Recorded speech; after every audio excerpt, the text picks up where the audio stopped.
Then Joshua summoned the Reubenites, the Gadites, and the half-tribe of Manasseh, and told them, "You have done all that Moses, the servant of the Lord, commanded you, and you have obeyed my voice in all that I commanded you. All this time you have not deserted your brothers up to this very day, but have kept the charge given you by the Lord your God.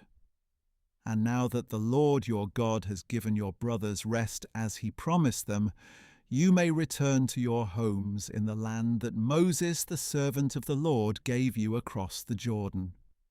But be very careful to observe the commandment and the law that Moses, the servant of the Lord, gave you, to love the Lord your God, to walk in all his ways, to keep his commandments, to hold fast to him, and to serve him with all your heart and with all your soul." So Joshua blessed them and sent them on their way, and they went to their homes. To the half-tribe of Manasseh, Moses had given land in Bashan, and to the other half Joshua gave land on the west side of the Jordan among their brothers. When Joshua sent them to their homes, he blessed them, saying, "Return to your homes with your great wealth, with immense herds of livestock, with silver, gold, bronze, iron, and very many clothes. Divide with your brothers the spoil of your enemies." So the Reubenites, the Gadites, and the half-tribe of Manasseh left the Israelites at Shiloh in the land of Canaan to return to their own land of Gilead, which they had acquired according to the command of the Lord through Moses. And when they came to Geliloth near the Jordan in the land of Canaan, the Reubenites, the Gadites, and the half-tribe of Manasseh built an imposing altar there by the Jordan. Then the Israelites received the report, "Behold, the Reubenites, the Gadites, and the half-tribe of Manasseh have built an altar on the border of the land of Canaan, at Geliloth, near the Jordan, on the Israelite side." And when they heard this, the whole congregation of Israel assembled at Shiloh to go to war against them. The Israelites sent Phinehas son of Eleazar, the priest, to the land of Gilead, to the Reubenites, the Gadites, and the half-tribe of Manasseh. With him they sent 10 chiefs, one family leader from each tribe of Israel, each the head of a family among the clans of Israel. They went to the Reubenites, the Gadites, and the half-tribe of Manasseh in the land of Gilead, and said to them, "This is what the whole congregation of the Lord says. What is this breach of faith you have committed today against the God of Israel by turning away from the Lord and building for yourselves an altar that you might rebel against the Lord this day? Was not the sin of pure enough for us, from which we have not cleansed ourselves to this day? It even brought a plague upon the congregation of the Lord.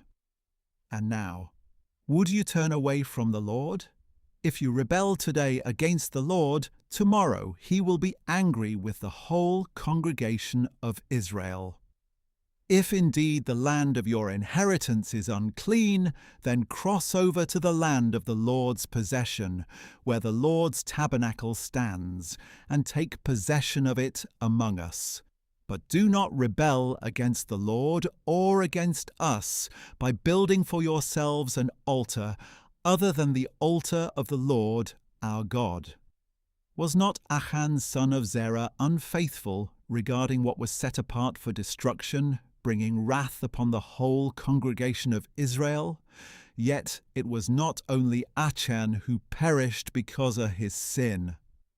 Then the Reubenites, the Gadites, and the half-tribe of Manasseh answered the leaders of the clans of Israel, "The Lord, the Mighty One, is God. The Lord, the Mighty One, is God. He knows, and may Israel also know. If this was in rebellion or breach of faith against the Lord, do not spare us today. if we have built for ourselves an altar to turn away from him, and to offer burnt offerings and grain offerings on it, or to sacrifice peace offerings on it, may the Lord himself hold us accountable. But in fact we have done this for fear that in the future your descendants might say to ours, 'What have you to do with the Lord, the God of Israel?' For the Lord has made the Jordan a border between us and you, Reubenites and Gadites. You have no share in the Lord. So your descendants could cause ours to stop fearing the Lord. That is why we said, 'Let us take action and build an altar for ourselves, but not for burnt offerings or sacrifices. Rather, let it be a witness between us and you and the generations to come, that we will worship the Lord in his presence with our burnt offerings, sacrifices, and peace offerings. Then in the future your descendants cannot say to ours, 'You have no share in the Lord.' Therefore we said, if they ever say this to us or to our descendants, we will answer, 'Look at the replica of the altar of the Lord that our fathers made, not for burnt offerings or sacrifices, but as a witness between us and you.'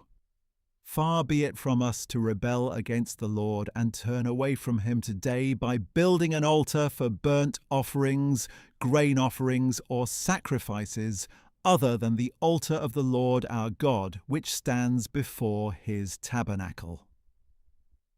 When Phinehas the priest and the chiefs of the congregation, the heads of Israel's clans who were with him, heard what the descendants of Reuben, Gad, and Manasseh had to say, they were satisfied.